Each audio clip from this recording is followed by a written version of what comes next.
Welcome, everyone. My name is Rob McCarty. I'm the co-founder of Illust.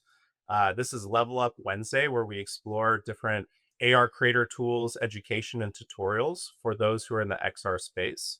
I'm really excited today. We have a special guest that's going to be running through LiDAR, Gaussian splats, photogrammetry. He's had some serious experience in the space. But before we jump into the chat, I want to kind of share with you real quick just who we are at Illust. So we're an augmented reality creator software and also community. So we have an AR studio where you can publish digital artifacts, artworks, stories, experiences to any location in the world. So think of us like a Pokemon Go for culture. And we've also been fostering this kind of creator ecosystem by doing exhibitions, partnering up with events, so we can co-produce and really feature your artwork in different locations around the world.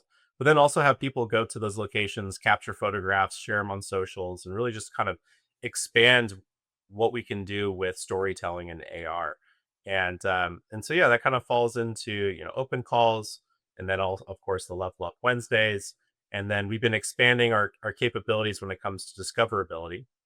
So we have an application that's in prototype that we just launched a couple weeks ago. It's our Memoria app, where basically you can anchor memories to specific locations in the world.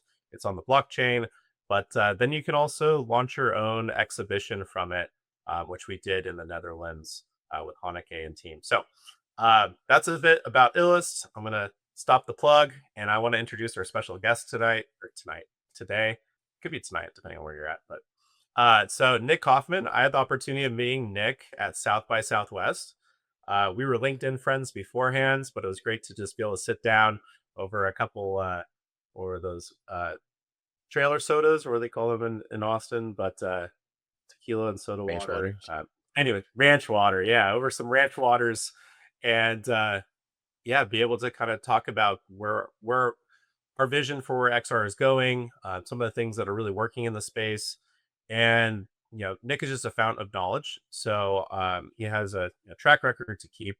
So I figured it'd be really great to have him come and share a little bit more about his side of the XR space. So all that being said, Nick, I'm gonna hand off the mic to you, and let's go ahead and get the show started.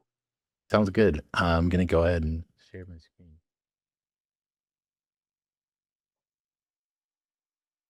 All right. Everyone see the title slide here? Yes, sir. Great. So this is a first time I'm giving this talk. It's kind of a new talk, so it's sort of the first beta testers. This is sort of aimed at beginner levels. So if some of you may be more advanced than me at some of this stuff, and if so, I welcome your commentary. And if you are looking to get more advanced beyond what I know, I can certainly recommend some people in this presentation to get that information from. But I'm going to talk about sort of this category called reality capture, which really encompasses a lot of different technologies that I've been experimenting with through my own work. I've worked at this sort of intersection of XR and city planning and city urbanism placemaking for several years now. And I've done some stuff with VR, prototyping cities and communities in VR, and also in augmented reality to share future projects for civic engagement with a startup called In Situ AR, where I'm still affiliated as the head of ecosystem and partnerships. So let's talk about reality capture. What is it? The history of reality capture in various forms is as old as photography. So around the same time photography is being invented, this guy Wheatstone invented the stereoscope, 1838, and I made a 3D model of it on this platform, Looking Glass Blocks, which does these little can make these little lenticular cards that go up in their light field displays. So you can see it works by reflecting these two images into a viewer where you can see the left image in your left eye and the right image in your right eye. And the thing about these images is that they have parallax shift, right? So one of these images is a little bit viewed from the left and one of them is viewed from the right. So when you look at them together, you can see 3D. And then this later became the stereoscopes, sort of parlor stereoscopes like this, which I have one right here, which is old way to view 3D images. And so around the time this stuff was happening, uh, there was, it eventually became like a pretty popular platform similar to the Quests, like definitely parlor entertainment. It didn't like actually replace painting and photography, but there was a very famous pair of brothers in New Hampshire that had a stereoscopic view factor, and you'll still find their cards at vintage shops if you go around and grab cards. The Kilburn brothers. So I visited their factory in Littleton, New Hampshire. This is where the building is. There's a plaque, and they actually they traveled around a lot and took photos from various places in the world, but they also used the locals, townsfolk, as their models, which is kind of funny. So this town has like a big history when it comes to the history of reality capture. But if you talk about photogrammetry and you want to talk about photogrammetry, the history really comes down to like these two gentlemen, one named Lausaudat, French guy that pioneered the aerial photogrammetry. This is like a multi-view camera that you shoot down from a balloon basket. And then there was another guy, I can't see my notes right now, but he was the inventor of architectural photogrammetry. And he was started to investigate measuring architecture because he almost died by falling off a cathedral. And so the two of them to co-independently invented sort of photogrammetry from the bird's eye and from the ground. So what is it today? What does reality capture look like today? There's really three categories I'll be talking about: LiDAR, photogrammetry, and radiance fields. So LiDAR involves bouncing lasers off of surfaces, right, and getting point cloud with colors and color data. So it looks kind of like this. And then that point cloud can be supplemental data to create, 3D models and stuff in various workflows. Then there's photogrammetry, which, goes back, like I said, to the historical measurement of buildings and terrain, but it's mostly, you can think of it as generating meshes or 3D models with texture, photograph texture. Then more recently, there's radiance fields, and you may have heard of Gaussian splatting, which is hyper realistic way to generate what are essentially point clouds, but the points look differently from different angles. So when you capture a radiance field, you're capturing all the light that bounces off of a surface, and how it might look different if you're seeing the reflection of the sun from one angle, and then if the other angle you're seeing a shadow. So as you turn the view, it's view dependent. And there's different techniques for this. So neural radiance fields were the first one that sort of came out. And Gaussian splatting, the exciting thing about this method is it's kind of like, they look like point clouds, but each point is like a splat, like a paintball splat that changes color and orientation as you look around. And so it creates a very realistic image, but it's also very performant for real-time 3D. So you can run these live in your smartphones or a game engine. And so that's getting pretty exciting. And the Gaussian splatting has become standardized just recently. So it's starting to appear in more and more tools and standard formats. And there's other types of radiance fields that use triangles or different kinds of shapes and all these kinds of experimental stuff out there. But just to keep it simple, we're going to focus on splats today. So what can you capture in 3D with these methods? You can capture your own sculptures in 3D art. So you can also capture things in places from the world at many different scales. So you can capture a city block. You can capture, I did a chess table in a park, and this is a famous one by Danny Lyon, where it's a macro photography splat of a bumblebee. You can see how detailed this is. A Gaussian splat of a bumblebee. It's amazing. And then you can also capture, this is the exciting part, I think, is you can capture latent spaces from media, even century-old films. So you have probably lots of old videos from your personal collection. And if you find any video that has a moving camera or some parallax effect, you can probably pull some 3D out of it. So it's super fun to experiment. And this was one that I made from an old archival film from a monorail in Germany. It's like 100 years old monorail. There's some very old film taken from the monorail as it's moving. So it's hanging, the train is hanging from the street and it's moving through, and you can actually pull out some of the old buildings. And then there's all these glitches too that happen because it's not the perfect, you don't get all the angles. So I actually like that. It looks like a fragmented memory. So what can you do with the captures? So there's, I think, sort of three main ways you can use these, and there's probably more you could think of, but film and motion graphics, this is the really biggest category for Gaussian splatting right now. Is people are using the splats to recreate shots from angles that they were never able to get on site. And it's got, you can do some really cool things with photogrammetry for like motion graphics as well. I really love this music video by a creator named Obake, who made a name on the VR chat and music scene. Created like this music video where the street is like pulsating and stuff like that. So this was like in 6 years ago. And I started to see this stuff everywhere and like a lot of point cloud aesthetics and sort of mesh aesthetics and stuff like that. So it's also very common in game engines to see photogrammetry. And since the Quixel hyperscans came out, you'll like notice the same Icelandic rocks in games like Death Stranding or other games by Epic. There's a video from Fox about how they're scanning these rocks. And then you can also take things you scanned and 3D print them back to create objects again.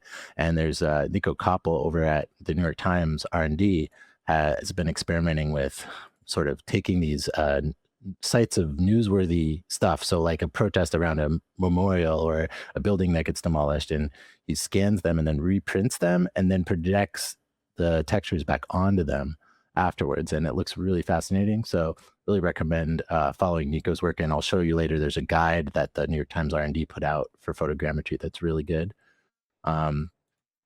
So how might we interact with these reality captures as they start to become more common? There's a creator named Voxel K who created a world called spatialography in VR. And it's basically a proposal for like, how could we interact with these realistic captures the same way we might interact with a photograph or a painting, but there's some new things we have to think about because they're 3D. So he's proposing different ways to view these 3D captures. You could look into the display as if they're inside, but why stop there, right? You could also like walk into the painting and explore a world that way. Or you could walk into like a part of this capture, and when you walk inside, the whole world goes around you. He's put them into fish tanks and things like that. And he's also experimented with turning them into voxels and then turning them back into Gaussian splats and stuff like that. You can visit this world on VR chat if you look him up, and it's really amazing to be able to see that in VR as well. So how to get started, and here's where the tutorial starts. So today, if you're going to do something for the first time, this is what's achievable in an afternoon. So we're going to create a 3D model of a small object using the photogrammetry method, right? So we're going to end up with a mesh, not one of the splats just yet. But you can process the same data into a splat if you want. We're going to use our smartphone since that's the easiest way. And I really recommend the Polycam app. There's a lot of mobile consumer apps, but Polycam is the one I like the best. And the free tier still allows you to export a GLTF file. So the other alternative is Scaniverse, which is developing. And the good thing about Scaniverse is it processes on your phone, so you don't need to be on the internet to process the scan, and it's pretty quick. So either one is fine, but if you want to choose one, and if you start right now and you do it fast enough, we can upload some and explore together later. So when you download the apps, you'll get some instructions, and we're just going to keep it to photogrammetry or mesh setting, and we're going to do the 3D model, and we're going to pick a small object and pick something that you can put on a table and just walk around in your room. And you might be able to finish before the end of the session. I'll show you how to optimize them to make the file smaller really easily. And then you can upload it to platforms like Illust or Arrival Space is what I'll show you later, or Sketchfab. And so those are the quick ways to use the consumer apps on your phone, but there's also open source options for all of this stuff. So from photogrammetry with Alice Vision to Gaussian splatting with Brush, where you can send it to the cloud or do remote processing, so you don't have to have a fancy CUDA graphics card. Or you can, if you do have a nice PC, you can use Lickfeld Studios as the open source one to process a Gaussian splat. Then there's sort of the enterprise tier of tools that people will be using, like reality scan and post shot, when you start to get really down the rabbit hole of optimizing splats. But the best way to learn, I want to give a shout out to the project called Tanit XR, which is a digital heritage nonprofit that is trying to preserve Roman archaeological sites in Tunisia. They're really amazing, but a lot of students from Florida, and Inez, the founder, is from Tunisia. So they've scanned over 60 artifacts and 15 sites, and they need volunteers. So you can go learn how to take scans that volunteers have made and optimize them. And they're creating a VR museum right now. So definitely check out Tanit XR. It's a great way to learn along with other people. And now the first part of doing the scan. So you may have got the app on your phone, and you're thinking about what is the input, right? What is the data that goes in to create these scans, these objects? There's sort of three types of data. You've got LiDAR, where if you've got an iPhone Pro or Pro Max model, as far back as the 12th generation, you will have a LiDAR scanner on your iPhone that goes like 5 meters or something. So you can actually use that to create those point clouds from apps like Sitescape, or there's other apps that just do LiDAR, and you'll get a point cloud, which is really cool for, depending on what you're trying to use it for, it can be very accurate in terms of like the space that you're measuring. And it's great for sort of indoor spaces and narrow spaces because you can't reach very far with these sensors. But often it's used as supplemental data for the other types of capture. Now, photos is the most common input for photogrammetry and for Gaussian splatting radiance fields. Photos give you the most control over what is processed. Usually you'll be taking like anywhere from 100 to 3,000 photos. I think 300 is around the sweet spot for a lot of workflows. And then because you can choose which photos you process, you can like only pick the good photos, the sharp ones, or the ones that overlap in a nice way. And you can even process those photos and like apply sharpening and reduce the glow before you process them, so you end up with a sharp thing. This is going to give the look of the mesh. So, you know, whatever lens you're using and camera setup you're using, like that's going to be how the model looks. So it's cool. You can experiment with all kinds of gear and reality capture equipment. So radiancefields.net is a great resource. Michael Rubloff runs a site, and they have a equipment buyer's guide with tons of equipment. But you don't have to go gear crazy or get super expensive stuff to get started. And sometimes it might not be desirable because you want a certain effect. So think about all the ways you might be able to capture photos with a consistent lighting and setting. Video is probably the easiest and fastest. And I really recommend video because you can walk through a space very quickly, and there's apps that will automatically choose the best frames to process. And you can even use 360 cameras now to do this. It's getting a lot easier. It was very hard at first, but now more apps are supporting just direct. I think Insta360 now as a Splatting app where you can just upload your 360 video, and also Teleport by Barjo, which I'll talk about later. The other great thing about video is you can use slow motion video, like you're setting on your iPhone, so that if something is a tricky subject, like a person you want to get a portrait of, but they keep moving, so you can move around them really quickly with slow motion and get the same amount of frames. So that's another great thing about using video. Now, you may have the app up, and you may have the object in front of you, and you need to know how to get started, how to move around and take pictures or take video of this object in order to create a scan. And this is where it starts to feel like sort of a magic ritual, because there's all these patterns you can move around to try to get the best coverage. I won't go into too much detail, but there's a guide on radiancefields.net that goes way into this, and also the New York Times photogrammetry guide has a lot of information, but you can see sort of what you're trying to do, right? You get some views from the top, from the middle, and from the bottom of the object. And so you can go in this sort of spiral, like 3 rings is what I like to do, like one from above, one from the middle, one from below. Just remember, if you're turning the camera, but your feet aren't moving, you're not moving, then you're not going to get a parallax shift. So you're not going to capture any useful data. So you always want to be moving your view actually around, translating your view rather than rotating the view. This is another pattern that was recommended. It's like you sort of go in and out in a big sweeping spirals or cascading spirals. And this way when you get close, you get the fine details. So like the text on a sign would come out. And if you go far away, you get the whole scene. So You can experiment with this stuff. It's not like there's no best way for everything you're capturing. It's definitely like something to experiment with, but having a process that's consistent is gonna be good. So here's an example that I made is so it's the idea was this is with in situ AR, which is for civic engagement. So the idea was you can scan something like a public restroom, and that's what I had to do is run around it several times, right? Holding the camera up or using a selfie stick to get up high, and then it turns it into this 3D model. What we did is put it in augmented reality, so you could put it anywhere, and then say, oh, okay, I want them to build a public toilet here, and there's actually a form in New York City to request one. Um, so that's just one idea. And then when you get your scan done, so it's done processing, it should take, on Polycam, maybe 15, 20 minutes, and Scaniverse is pretty quick, like 2 minutes. You'll have a scan, and then you want to process it. So both of these apps, a lot of the consumer apps will have an ability to crop your scans, so you can remove sort of the edges and get just what you want to export.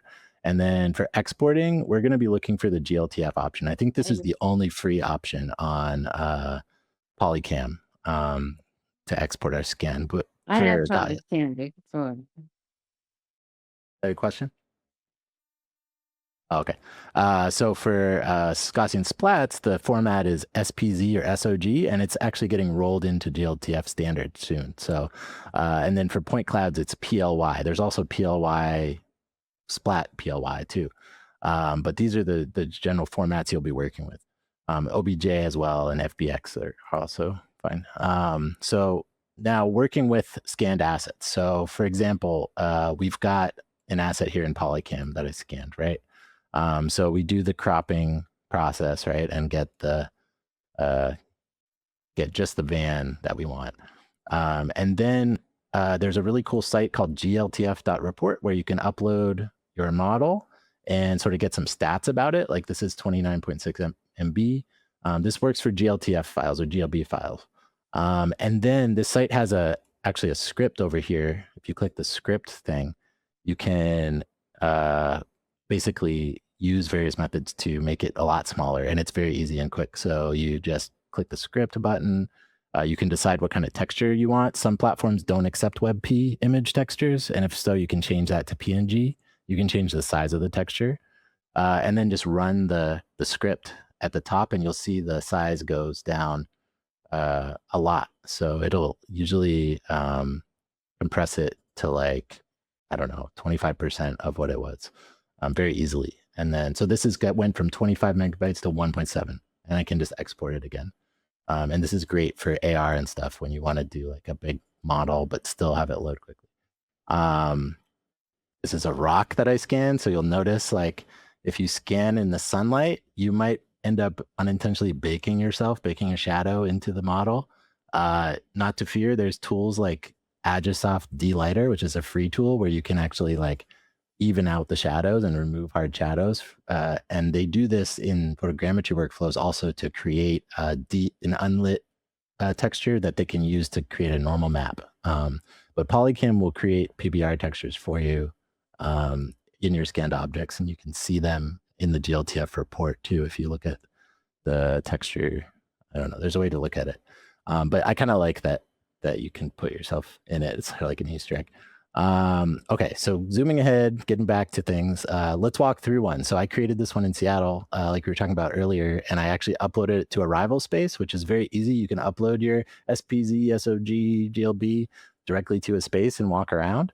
And I did this for the troll in Seattle. The Fremont Troll is a famous sculpture under a bridge. So you can actually load in, if you scan this QR code, you can actually load in and join me in here. But oh, somebody already joined.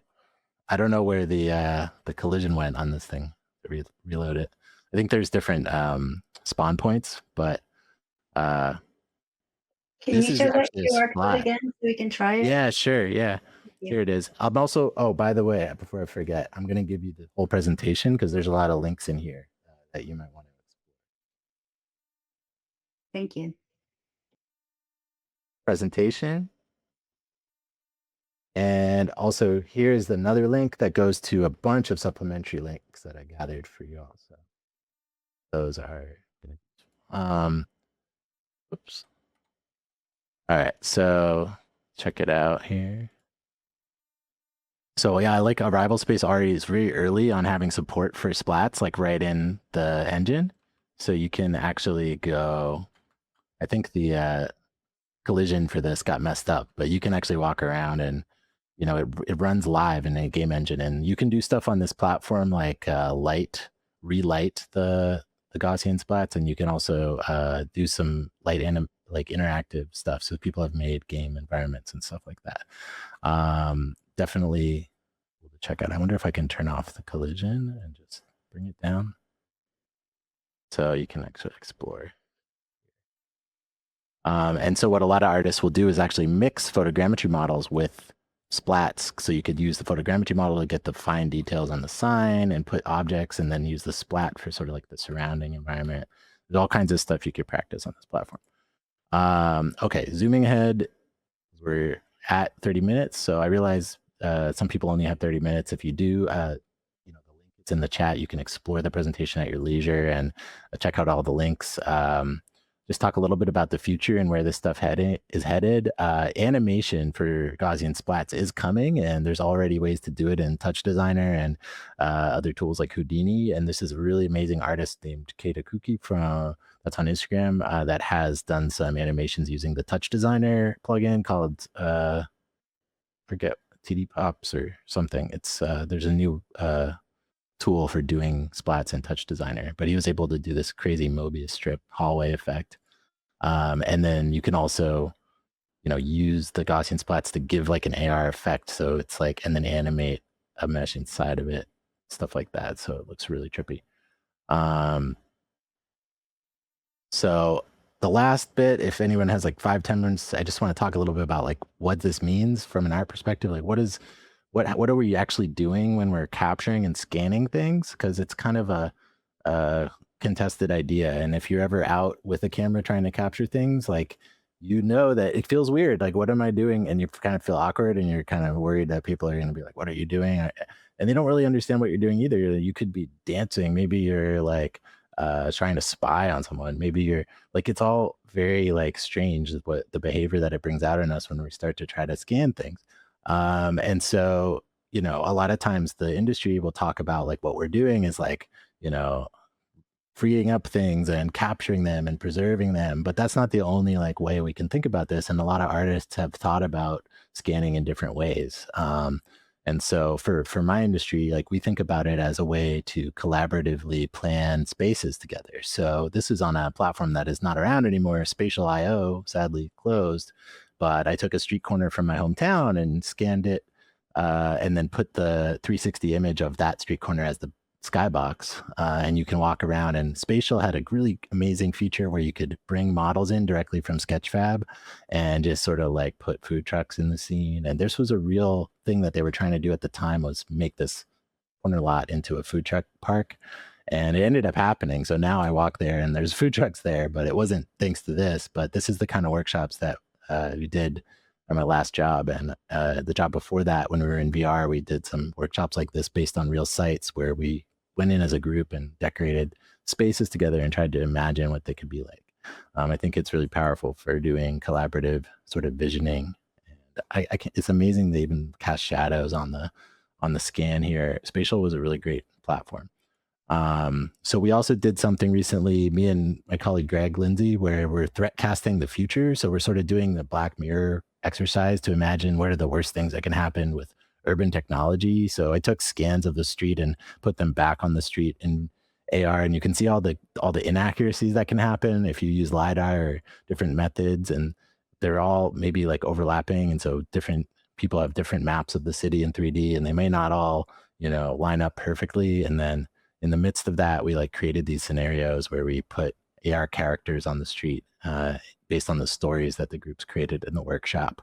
And then I was using a really amazing class by the creator Massimo MVNYC on Instagram. It has a class on point clouds for Blender that is really great. I was able to create this animation after taking the class using a scan of a street corner and doing all these effects on it in Blender with point cloud animation. So highly recommend he's linked in the supplemental resource. Some other critical work using scanning. This was by a team in South Africa, and they're scanning a sacred heritage site. And they really wanted to go beyond just frozen scan, because that didn't really get across the significance of this site, where there's a whole sort of rites of passage that happen in these caves, and they have special meaning, and a lot of this stuff's invisible in the culture value of it. So they did more than just scan. They actually animated this snake spirit on the walls, and did all of this extra stuff to sort of show the significance of the site beyond just what you could scan physically. And then this really cool project by Chidi Nambani from Ludi, they did a sort of heist in the British Museum where they repatriated the Rosetta Stone digitally by going into the museum, wearing masks and scanning artifacts. And then I think they made NFTs of them to support like the places that they were taken from. So it's sort of activism, scanning as activism.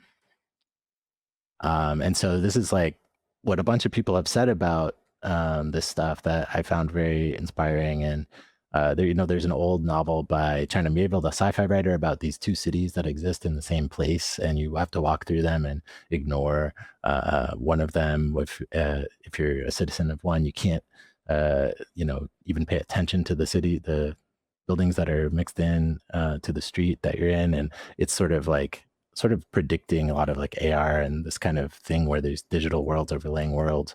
And then my colleague Greg is studying how companies are using 3D scanning and basically just building their proprietary maps of reality where content will live forever.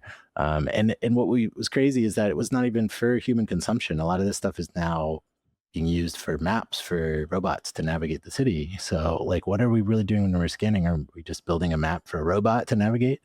There's an article in the supplementary resources about some people who tried to scan a house in Dharavi, Mumbai, and the architecture is so chaotic and the so always in motion that it was like almost impossible to scan it. And they say, what chance does a puny tape measure stand in the face of this house? I think that's interesting to think about places that resist being able to be scanned.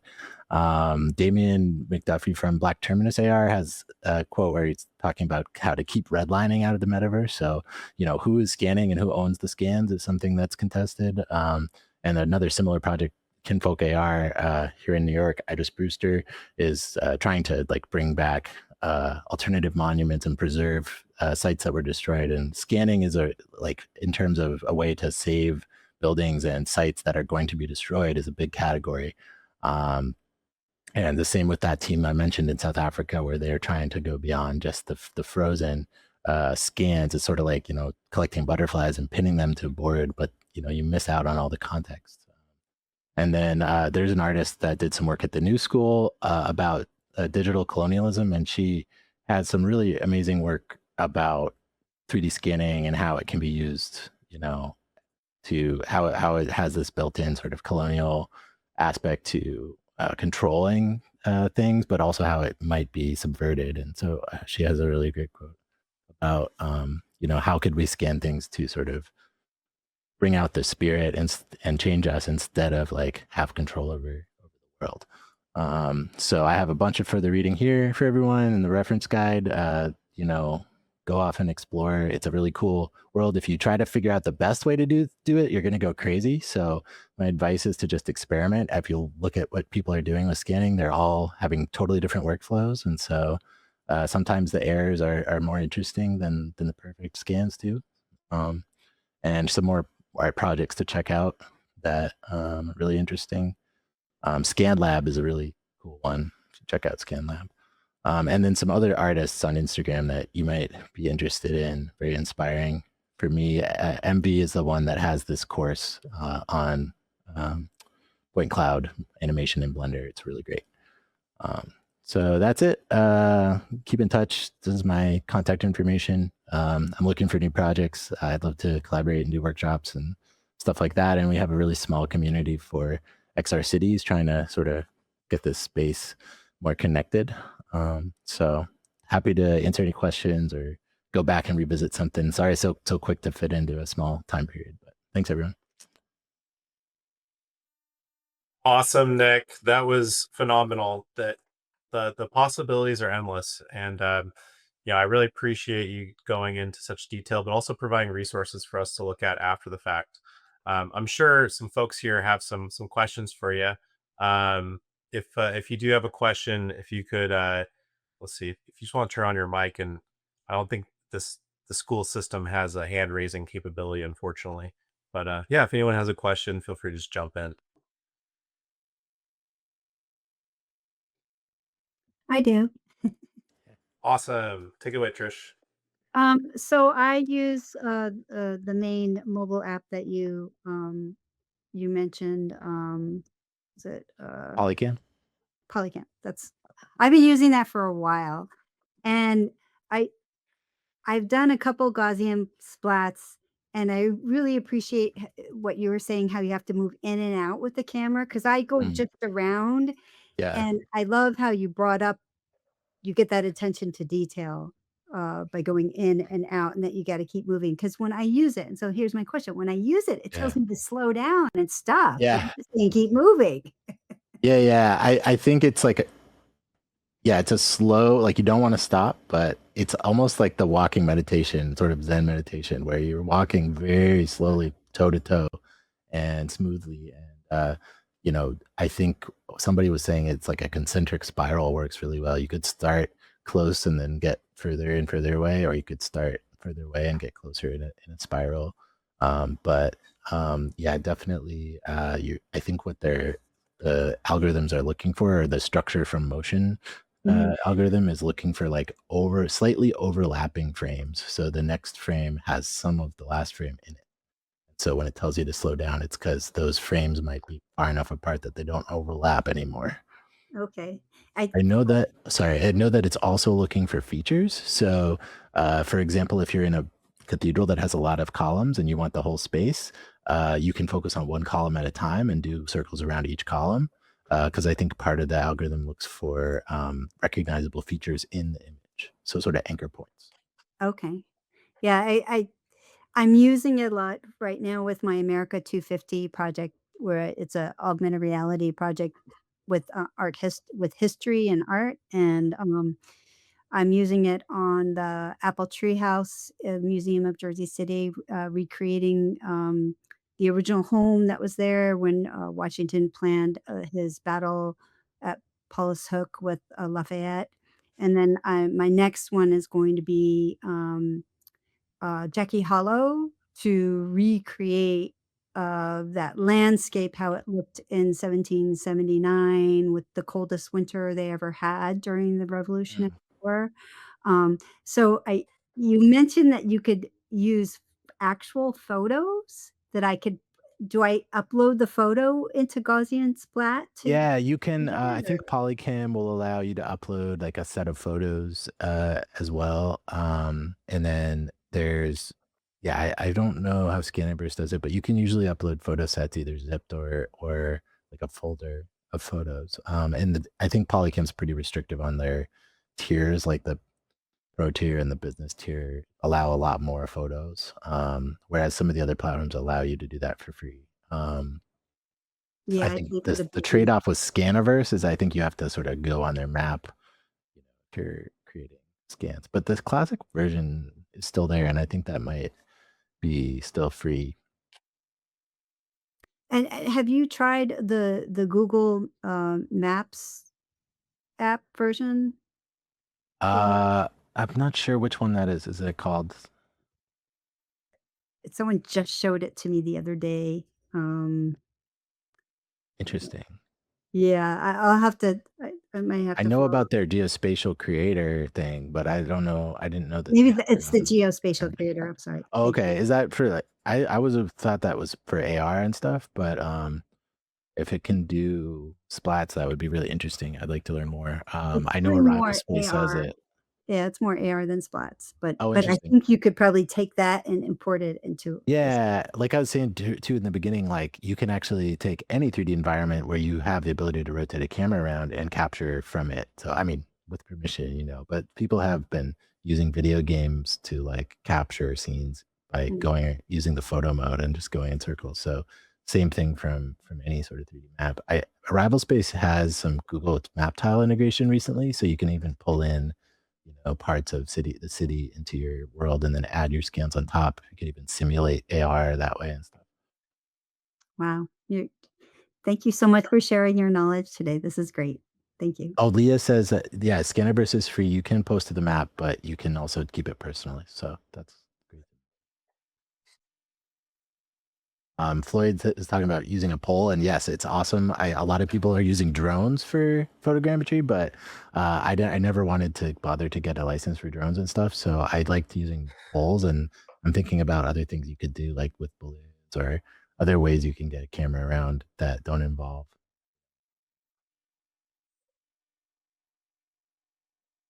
Someone had a pole where there's these multi-camera setups, so you could put it's sort of like a staff with a camera on the top, in the middle, and at the bottom, and that way you get all angles at once, and people can do really quick sweeps around like human subjects to capture them very quickly and combine the output of all three cameras. That's like, I've seen that more frequently, and everyone has their own homemade ones. I think the New York Times guide has a article about that. That would be exciting to try. I have only one 360 camera, but maybe. Hey Nicholas, have you heard about the cerium? What is it called? Cesium? Yeah, The 3D map platform, I believe, right? yeah. I built a pipeline that I can start with Blender with that, and then bring it over to Unreal. Oh, nice. Yeah, yeah. It's really fun to use like existing scans from places like Cesium and stuff. I think their base map is really interesting. You know, if there's any way to inject Gaussian maps with scans with that. So I think, like I was saying, on Arrival Space, you can bring in, I'm not sure, it was Google Tiles, but I think maybe Cesium too. Let's see. I just came on the setting the other day, but it sounds like you can give your API key and just kind of bring in a map. Let's see. I somehow ended up with like an entire model of the entire city of Manhattan. Oh wow. Yeah, that's amazing. I don't know where they hit it, but there is a feature somewhere, and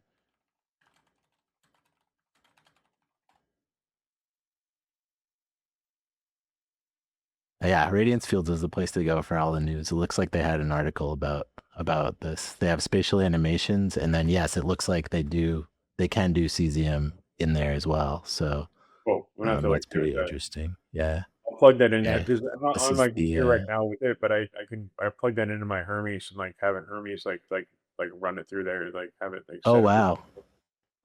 Yeah, this is the article about that. It looks cool, and yeah, I didn't.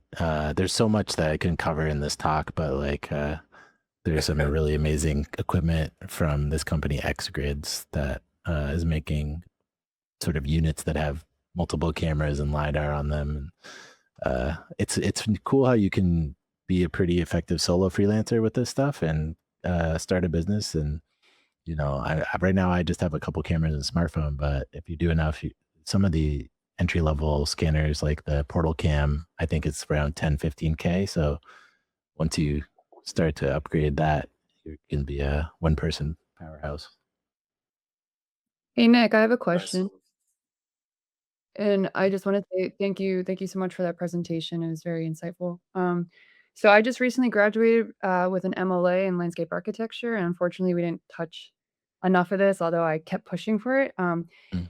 And as a city planner, I guess like we do kind of have some similar steps in our process. But I'm curious, what would be your best advice for like a workflow for a landscape architect who wants to like scan topography and essentially like Yeah, upload it and then work off the topography and design with that? it's a really good question. I know Polycam has been courting the AEC industries and stuff with features for floor plans and other things, and they had some promotional videos about people using Polycam to plan a path to a dock and stuff like that. So I know it's like, I don't know how the accuracy is for like terrain, but I know that there's also sources for like LiDAR, aerial LiDAR maps that can be used.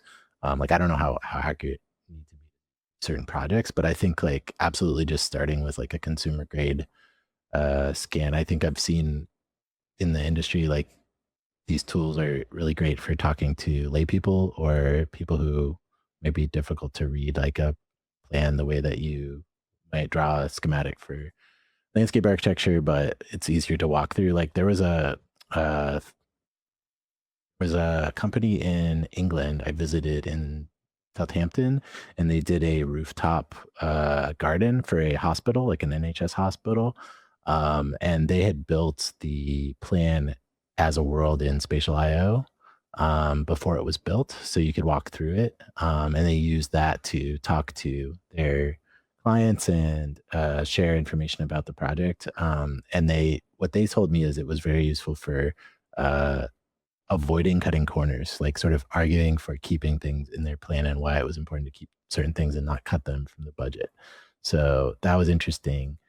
They went so far as to add like bees and birds buzzing around the space. And then I did go to visit it in England afterwards, and that was weird. It was like deja vu to see it. But I think even just starting with Polycam or some of the consumer tools and platforms like this, is enough. There's a lot of very heavy enterprise platforms for like our Autodesk and Esri have stuff like this, but I think there's a lot of lean platforms that might not be designed specifically for architects, but are very useful. And I do represent one called In Situ AR, which is designed to be pretty lean for doing engagement on location with augmented reality. But the people I know that are experimenting with this the most, that are planners, are using a mixture of a lot of different tools. Because a great thing about a lot of these files are they're going to be compatible with a bunch of different tools at once, so you can use them for different things. Have you had any experience with those like handheld SLAM LiDAR cameras? They're not like phones. They're like they Mhm. kind of Yeah, my friend has one of the X-Grids one, and I think they're definitely really useful and probably in reach if you're part of a practice in the budget. It's great, but you can also do pretty great LiDAR scans just with a smartphone, with the iPhone. And there's Sitescape, unfortunately, I think is going to be discontinued, but Sitescape is one app on iPhone that will grab really dense, really great point clouds. And that can be a really good starting point. I think there's probably other apps that are. cool. Thank you. Awesome. Have time for one more question before we jet here. Does anyone have any last things, any thoughts, any comments? And if not, we will we'll wrap this one up. So thank you so much everyone for attending. Nick, just fountain of information, really appreciate your time today. If y'all want to kind of show some love through some emoji reactions on the stream, would love to throw it out there. But this concludes our Level Up Wednesday session with Nick. If you're interested in joining Illust as a member, we do these every Wednesday, not necessarily with special guests like Nick, but it also includes our software, our publishing tools, and programs like that. If you'd like to connect with Nick as well, we have his handle up here, his email. And with that being said, we're going to close up shop. Thank you so much, everyone, and see you next Wednesday. Thanks so much, everyone. Keep in touch. Thank you. Boom, ding, dong.